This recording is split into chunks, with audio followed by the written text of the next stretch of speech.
ব্রহ্ম পরম ধাম পবিত্রম পরমম ভবান।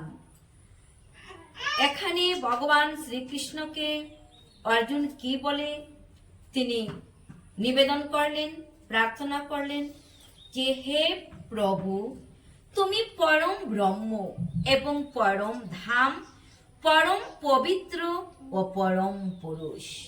ভগবান শ্রেষ্ঠ, ভগবানের উপরে এখানে আর কেহ নেই। তাই পৌরুষম শাশ্বতম দিব্যম আদি দেবম অজম বিভুম আহস্তম ঋষয় সর্বে দেবর্ষি নারদ তথা অসিত দেবলো ব্যাস স্বয়ং চ এব বব্রিষি মে। এখানে ভগবানকে বলছে তুমি নিত্য, তুমি দিব্য, আদি, দেব, অজ ও বিভু। ভগবান সবকিছু।